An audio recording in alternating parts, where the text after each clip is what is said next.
Shalom adik-adik. Wah, kita kembali lagi sama Kak Miranda nih. Hari ini kita mau belajar firman bareng-bareng ya. Tapi sebelum itu, Kak Miranda mau ajak setiap kita buat berdoa dulu. Kita mau siapin hati untuk mendengarkan firman. Yuk, semua yang masih lari-larian, semua duduk yang rapi, sikap berdoa yang baik. Semuanya lipat tangan, tutup mata, kita mau berdoa. Tuhan, terima kasih Tuhan buat penyertaan-Mu Tuhan sepanjang minggu kemarin Tuhan. Terima kasih buat kesempatan yang telah Engkau berikan. Kami masih boleh mendengarkan firman-Mu Tuhan.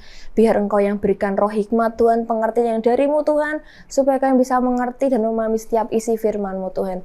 Engkau yang bentuk hati kami, buat hati kami seperti tanah yang subur, yang siap ditaburi benih-benih firman-Mu Tuhan. Terima kasih Tuhan Yesus, terima kasih Roh Kudus. Dalam nama Tuhan Yesus, haleluya. Amin. Oke nih. Kak Miranda mau review dulu nih. 2 minggu yang lalu nih kita belajar apa sih sama Kak Adel? Ada yang masih inget? Masih inget gak nih? Yang tentang penciptaan. Terus seminggu yang lalu nih sama Kak Melina belajar apa? Tentang kejatuhan manusia. Nah hari ini sama Kak Miranda kita bakal belajar tentang keselamatan. Oke, pasti udah nggak asing kan nih sama kata-kata keselamatan. Waktu bulan lalu nih, bulan Maret nih, tanggal 27 Maret, kita sama-sama ikut ya. Kita sama-sama datang ke KKR Paskah Joel Kids. Siapa yang datang? Datang semua kan ya, masih dapat hadiah yang banyak kan? Bener banget. Nah, bulan lalu kita sama-sama merayakan yang namanya Paskah adik-adik. Paskah itu apa sih? Paskah itu adalah kebangkitan Tuhan Yesus. Tapi sebelum Tuhan Yesus bangkit nih, Tuhan Yesus itu mati di kayu salib. Buat siapa sih kira-kira Tuhan Yesus mati di kayu salib? Buat siapa? Nggak kedengeran? Bener banget. Buat kita semua. Buat Kak Miranda. Buat adik-adik Joel Kids semuanya. Tuhan Yesus mati di kayu salib. Tuhan Yesus rela mati di kayu salib. Tuhan Yesus rela adik-adik buat kita semua. Buat menyelamatkan kita ini manusia yang penuh dosa. Kita ini manusia yang hidupnya dirusak sama si jahat. Yang penuh sama dosa. Penuh sama kebencian dan segala macam. Tapi Tuhan Yesus rela berikan yang namanya keselamatan buat kita. Nah adik-adik, keselamatan itu dari Tuhan Yesus. Berarti Tuhan Yesus juru selamat. Sebelum itu nih Kak Miranda mau tanya dulu nih. Siapa yang pernah nonton filmnya superhero? Ada? Apa aja superhero-nya yang kalian suka? Siapa? Coba nih Kak Miranda punya. Ini adik-adik punya boneka superhero. Coba Kak Miranda ambil dulu ya. Kita coba hitung 1 sampai 3 ya. Siap-siap ya. 1, 2, 3. Nah, ini dia adik-adik. Siapa ini ayo? Ada yang favoritnya ini, yang warna merah, yang bisa ngeluarin jaring. Siapa namanya? Spider-Man. Bener nggak? Siapa yang pernah nonton filmnya Spider-Man? Dari semuanya. The Wave. Apa namanya tuh? Yang di bioskop. Yang banyak banget itu. Pernah ya pasti ya semuanya ya. Nah, kalau si Spider-Man ini di filmnya itu tugasnya adalah apa sih? Menyelamatkan orang-orang di kotanya. Jadi musuh itu adik-adik waktu itu di kotanya si Spider-Man ini itu ada musuh yang jahat yang mau menghancurkan dunia. Yang mau membunuh semua orang yang ada di kota itu. Wah, kejam banget ya. Tapi karena ada Spider-Man ini yang bisa ngeluarin laba-laba, yang bisa terbang, yang bisa loncat ke sana ke sini. Dia jadi superhero, dia mengeluarkan kekuatannya untuk melindungi kotanya. Yang harusnya kotanya itu hancur, lebur, orang-orangnya mati semuanya. Tapi karena ada superhero ini nih, Spider-Man, dia berusaha melawan si musuh. Dia berusaha bertarung sama musuhnya. Pakai kekuatannya yang jaring laba-laba. Set. Akhirnya musuhnya kalah. Dan orang-orang di kota jadi selamat. Yang harusnya mereka itu mati adik-adik. Harusnya mereka terluka parah karena serangan musuh. Tapi karena ada superhero nih Spider-Man di filmnya. Akhirnya terselamatkan. Kotanya nggak jadi hancur. Meskipun ya kadang luka-luka sedikit ya adik-adik ya si Spider-Man-nya waktu melawan musuh ya. Tapi dia tetap lakukan. Demi menyelamatkan kotanya. Demi menyelamatkan orang-orang di kota itu. Keren nggak adik-adik? Keren dong, bisa ngeluarin kekuatan, hebat, bisa ngalahin musuhnya. Nah, kita juga punya loh adik-adik loh, superhero siapa yuk? Coba kita suruh Spider-Man duduk dulu ya, nungguin kita ya, oke? Kita suruh Spider-Man duduk dulu, oke? Nah, kita juga punya superhero loh adik-adik. Yang tahu nggak ini superhero-nya kita siapa? Yang menyelamatkan hidupnya kita, yang menebus kita dari dosa-dosa. Coba ya Kak Melinda keluarin ya, siapa tahu kalian jadi tahu nih. 1, 2, 3, tadadang! Superhero-nya kita siapa adik-adik? Yang mati di kayu salib buat hidup kita. Yang rela adik-adik disiksa, yang rela dipakein mahkota duri. Supaya kita ini manusia dapat yang namanya keselamatan. Siapa namanya? Bener banget, Tuhan Yesus adik-adik.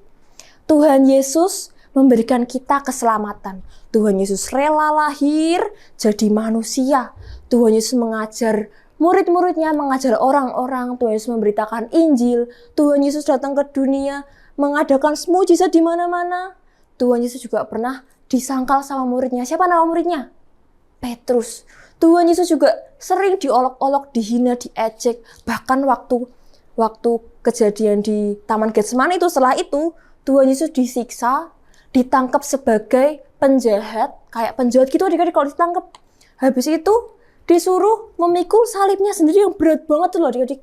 Disuruh mikul salibnya sendiri dan sampai Tuhan Yesus mati di kayu salib, tangannya, kakinya dipaku, kepalanya dikasih mahkota duri. Semua Tuhan Yesus lakukan itu buat manusia, buat kita semua, supaya kita dapat yang namanya keselamatan adik-adik. Nah, siapa di sini yang masih ingat tentang perumpamaan domba yang hilang? Nih, coba Kak Miranda simpen dulu salibnya ya, di sini ya. Kak Miranda simpen dulu. Siapa yang masih ingat tentang perumpamaan domba yang hilang? Yang masih ingat ceritanya siapa? Masih ya, coba Kak Miranda review sedikit aja nih. Jadi waktu itu adik-adik ada satu domba, yang domba itu nakal banget. Lari ke sana, lari ke sini. Akhirnya dia nggak ngelihat kalau ada jurang di depan. Akhirnya dia jatuh ke dasar jurang. Sampai kakinya terjerat sama semak duri adik-adik. Kayak aduh kakiku terjerat sama semak duri. Aku nggak bisa jalan. Aduh gimana ini ya? Cara membebaskan diri gimana ini ya? Kalau sampai malam, waduh bahaya ini adik-adik. Kalau di hutan, kalau malam hari itu ada apa? Yang suaranya, au, apa itu namanya? Ada serigala adik-adik. Kalau malam-malam itu di hutan banyak binatang buas, termasuk serigala. Serigala itu makanan favoritnya domba adik-adik. Nah, si domba ketakutan, udah gimana ini ya? Aku mau lari, keburu malam tapi kakiku masih terjerat sama semak duri adik-adik. Tapi karena si domba punya gembala yang baik, dia punya superhero. Dan gembala yang baik itu siapa adik-adik? Tuhan Yesus. Yesus datang tepat waktu menyelamatkan dombanya, melepaskan semua kaki si domba dari jerat, dari semak berduri. Akhirnya dombanya terselamatkan. Nggak jadi tuh si domba jadi makanan serigala, nggak jadi. Karena ada Tuhan Yesus yang jadi superhero, yang jadi gembala yang baik. Nah, sama seperti kita. Keselamatan itu adik-adik dibutuhkan oleh semua orang. Semua orang tuh butuh yang namanya keselamatan. Tapi cuman ada satu jalan buat dapetin yang namanya keselamatan. Melalui Tuhan Yesus. Semua orang bisa dapetin keselamatan. Semua orang bisa menerima yang namanya keselamatan. Tapi masalahnya adalah manusia itu seringkali hidupnya terbelenggu, terjerat sama dosa adik-adik. Dan dosa manusia itu yang membuat manusia tidak memenuhi syarat untuk masuk ke kerajaan surga. Nah, tapi nih karena ada Tuhan Yesus yang jadi superhero-nya kita, yang jadi juru selamatnya kita, akhirnya kita bisa selamat. Nah, hari ini kita bakal belajar 3 poin tentang kata selamat tadi kan. Dengerin baik-baik ya, yuk. Telinganya mulai dibuka lebar-lebar, kita mau belajar hal penting hari ini. Yang pertama, setiap orang mencari jalan hidup yang kekal. Waduh, kira-kira siapa ya itu ya? Jalan hidup yang kekal itu siapa ya, Kak? Nah, jawabannya itu ada di ayat hafalan kita hari ini adik-adik. Di Yohanes 14 ayat 6. Kita baca bareng-bareng ya. Siap ya, semuanya dibuka. Kita mau baca bersama-sama. Siap semuanya? Siap dong. Yuk, Yohanes 14 ayat 6. Sebab kata Yesus kepadanya, akulah jalan dan kebenaran dan hidup. Tidak ada seorang pun yang datang kepada Bapa kalau tidak melalui aku. Coba kita baca sekali lagi. Di Yohanes 14 ayat 6. Sebab kata Yesus kepadanya, akulah jalan dan kebenaran dan hidup. Tidak ada seorang pun yang datang kepada Bapa kalau tidak melalui aku. Nah, kita semua dapat nih jawabannya dari poin yang pertama. Setiap orang mencari jalan hidup yang kekal. Berarti jawabannya adalah Tuhan Yesus. Yesus adalah jalan dan kebenaran dan hidup. Benar banget. Nah, pasti udah tahu kan ya adik-adik di sini ya. Ayat-ayat itu adik-adik. Nah, selain itu kita mau belajar di Yohanes 3 ayat 16.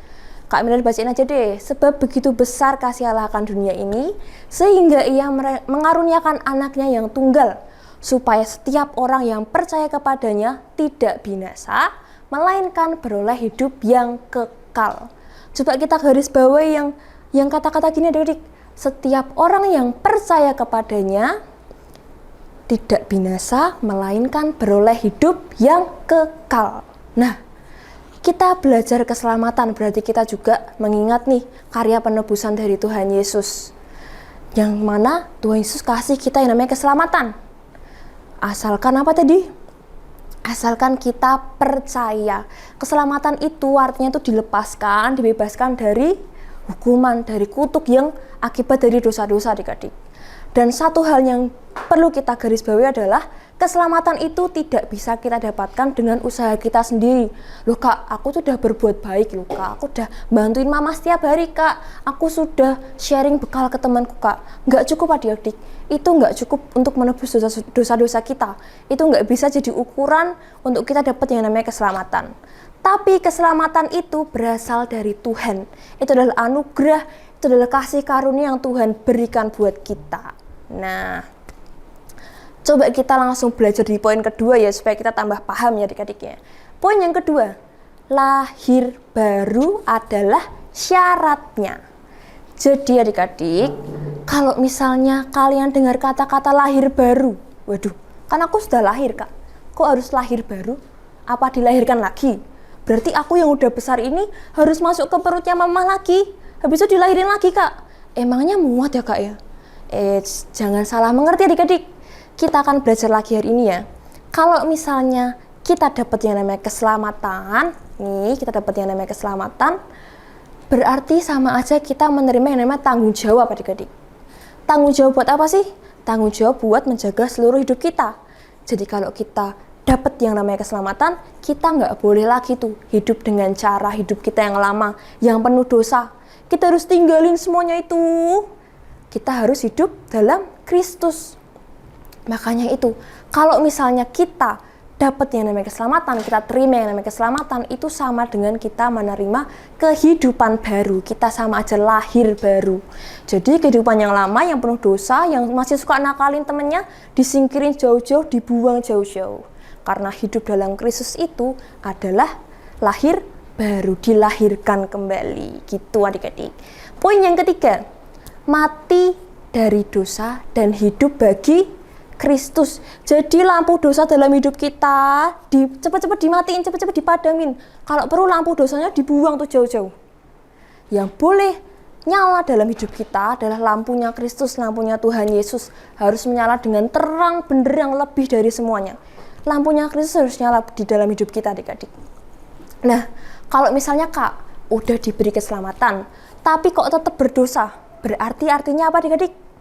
Artinya kita tidak menghargai pemberian dari Tuhan. Kita nggak menghargai anugerah keselamatan yang udah Tuhan kerjakan buat hidup kita. Nanti Tuhannya sedih, aduh, aku sudah rela mati, aku sudah berkorban, supaya kamu diselamatkan loh nak. Tapi kok kamu masih berbuat dosa lagi? Ingat di poin yang kedua tadi, kalau kita sudah menerima yang namanya keselamatan, berarti kita menerima tanggung jawab untuk menjaga hidup kita. Kita tinggalin seluruh cara hidup kita yang lama yang penuh dosa, dihilangin semuanya, dibuang semuanya. Kita hidup baru, kita dikasih kehidupan baru sama Tuhan Yesus lewat karya keselamatan itu. Nah, seperti yang firman Tuhan katakan, kalau upah dosa itu adalah maut adik-adik. Masih ingat gak nih? Upah dosa adalah maut. Jadi kalau misalnya kita dikasih keselamatan, tapi kita tetap berdosa, ngelakuin dosa terus, tiap hari ngelakuin dosa, berarti kita adalah hamba dosa. Kalau kita jadi hamba dosa, otomatis kita nggak bisa diselamatkan. Otomatis kita nggak bisa ngelihat kerajaan Allah yang bagusnya luar biasa itu. Karena kita jadi hamba dosa. Ada yang mau? Kak Miranda sih nggak mau adik-adik, semua nggak mau ya. Berarti kita harus sama-sama punya yang namanya pengendalian diri, ya. Harus mengendalikan emosi. Kak, tapi temanku ngejek aku, Kak. Yaudah, kita berdoa. Kita berdoa ke Tuhan. Tuhan ampuni temanku ya Tuhan. Masih ingat nggak nih yang ceritanya Tuhan Yesus disalibkan? Habis itu ada orang-orang lewat nih di bawahnya menghina Tuhan Yesus adik-adik. Kita harus belajar sama Tuhan Yesus sikap yang ini adik-adik. Jadi waktu Tuhan Yesus di atas kayu salib nih disalibkan, orang-orang di sekitar itu menghina, mengolok-olok, menertawakan Tuhan Yesus. Tapi kira-kira Yesus membalas nggak ya? Kira-kira, wah asem banget sih, wah tak balas ya kamu ya. Kira-kira gitu nggak? Enggak ya adik-adik ya. Tuhan Yesus diem, Tuhan Yesus nggak emosi, Tuhan Yesus malah berdoa buat orang-orang itu. Ya Bapa, ampunilah kesalahan mereka. Mereka nggak tahu Bapa apa yang mereka perbuat. Nah, bisa nggak kira-kira kalau Tuhan Yesus turun dari salib membalas mereka yang menghina dan menertawakan Tuhan Yesus? Bisa nggak kira-kira? Bisa banget. Tapi kalau Tuhan Yesus turun dari salib dan membalas semua kejahatannya mereka, karya keselamatan nggak akan terjadi. Kita manusia tetap hidup, tetap binasa dalam dosa adik-adik. Ada yang mau seperti itu? Gak mau kan? Nah, karena Tuhan Yesus sayang sama manusia nih, Tuhan Yesus gak mau balas kejahatannya manusia. Tuhan Yesus gak mau balas orang-orang yang ngejekin Tuhan Yesus. Tapi Tuhan Yesus cukup berdoa ke Bapa. Tuhan, Bapa maafkan mereka. Nah, kita harus belajar dari Tuhan Yesus nih. Kalau kita masih sering dibully, sering masih dihina, diejek sama teman-teman kita doakan aja adik-adik. Gak boleh kita emosi. Kalau kita emosi nanti kita mukul, malah kita yang berdosa, benar gak? Iya, nah adik-adik, keselamatan yang Tuhan kasih itu tidak ternilai harganya. Ayo, kalau sama mobil Mini Cooper Kak, waduh kalah mahal adik-adik. Keselamatan jauh lebih mahal daripada mobil, jauh lebih mahal daripada apalagi? Daripada pesawat, jauh lebih mahal daripada berlian. Karena apa sih? Karena keselamatan itu dibayar pakai harga yang sangat mahal adik-adik. Pakai darahnya Yesus loh. Wah, nggak ternilai kan? Keren nggak Tuhan Yesus? Keren banget. Nah, Kak, kalau misalnya ini kan aku udah diselamatkan nih Kak, tapi itu aku tetap mukuli temanku. Nah, di 1 Yohanes 1 ayat 9 dikatakan, engkau harus mengakui dosamu, karena ia adalah setia dan adil. Ia akan mengampuni segala dosamu dan menyucikan engkau dari segala kejahatan. Nah, ketika kita sudah terima yang namanya keselamatan, nggak berhenti sampai di situ aja adik-adik. Kita harus mengerjakan yang namanya keselamatan itu.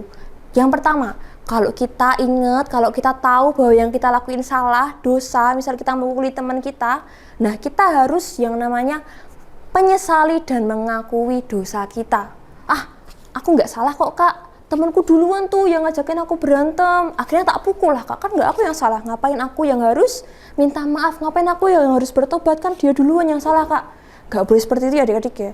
Kalau mukul temen itu juga salah nggak? Salah dong, pasti dosa. Tuhan Yesus nggak pernah tuh mukulin temennya, Tuhan Yesus nggak pernah mukulin murid-muridnya. Nah jadi kalau kita tahu, kita kan udah besar nih, kita tahu kalau itu dosa, kita harus cepat-cepat minta ampun ke Tuhan Yesus. Tapi ada satu syaratnya, nggak boleh diulangi lagi. Kalau misalnya kemarin habis ngelakuin dosa, hari ini bertobat Kak, terus besok dosa lagi, waduh sama aja ya adik-adik ya.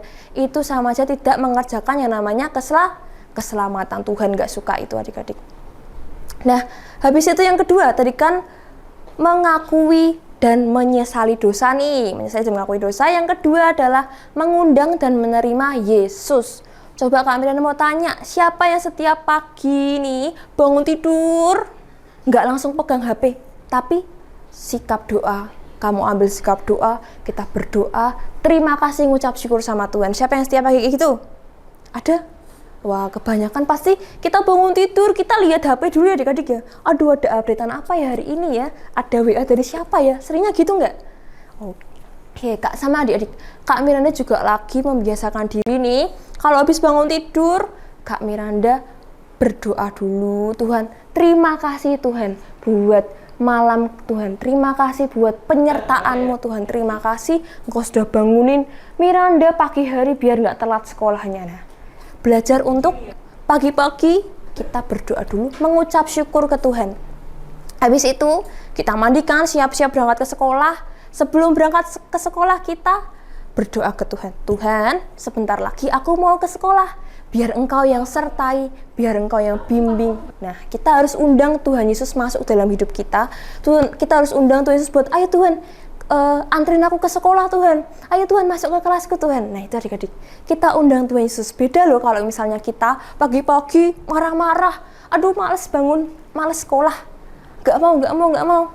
Nanti pasti seluruh harinya itu nih dari pagi sampai malam akan penuh dengan kekacauan ya, emosi. Nanti kalau ada teman yang ngejek kita langsung emosi. Apa kamu ngejek aku? Nah, beda kalau kita pagi-pagi nih bangun tidur, kita undang dulu Tuhan masuk dalam hidup kita. Kita, ayo Tuhan, aku mau sekolah loh Tuhan loh. Nanti Tuhan yang jagain ya, nanti Tuhan yang temenin ya. Itu akan beda adik-adik. Kalau kita undang Tuhan dari awal nih, pasti Tuhan Yesus akan jagain hati kita. Ketika ada teman kita yang misalnya ngejek kita, Tuhan Yesus jagain, sabar, nggak boleh emosi. Doakan aja. Nah, pasti akan berbeda cerita kalau kita mengundang Tuhan Yesus. Yang ketiga, mengakui Tuhan Yesus sebagai juru selamat. Nah, kita udah bahas nih tadi juru selamatnya Tuhan Yesus yang keren banget, superhero yang sangat-sangat keren buat hidup kita ya adik-adik ya.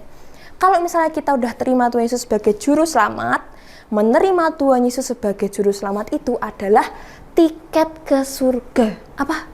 Tiketnya ke surga. Siapa yang mau tiket ke surga? Kalau kita di bioskop, sebelum kita masuk nih ke studionya, kita pasti disuruh nunjukin tiket kan adik-adik.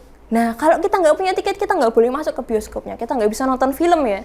Nah, tapi beda cerita kalau kita punya tiket. Sama adik-adik, di surga juga harus nunjukin tiket tuh. Kalau misalnya kita udah mengakui, menerima Yesus sebagai juru selamat, kita udah punya tiket buat masuk ke surga. Semuanya seneng kan pasti kan? Iya dong. Nah, dunia ini adik-adik sudah berubah, sudah banyak berubah ya. Zaman juga udah banyak berubah. Dulu mungkin nggak ada lampu. Dulu kalau mau jalan malam-malam nih, kalau malam-malam mingguan tuh pakai pelita adik-adik. Pakai lilin mungkin ya. Tapi sekarang udah ada lampu, udah ada senter. Nah, sama dulu belum ada HP. Terus mulai berkembang ada HP yang pencetan itu titik-titik. Habis itu berkembang lagi jadi HP Android tuh yang layarnya bisa disentuh. Terus sekarang juga ada ya HP yang bisa dilipat-lipat kayak laptop. Keren nggak adik-adik? Keren dong. Nah, zaman sudah berubah adik-adik, banyak perubahan teknologi. Tapi Tuhan mau iman kita itu nggak berubah. Tuhan mau kita tetap menanti-nantikan kedatangan Tuhan. Tuhan mau kita tetap menyambut kedatangannya Tuhan. Nah, kalau misalnya kita udah dapet yang namanya keselamatan, Kak Miranda cukup pesan satu hal, bahwa kita harus tetap mengerjakan keselamatan. Meskipun zamannya udah berubah, meskipun teknologi udah berubah, meskipun presidennya udah berubah, udah ganti ya.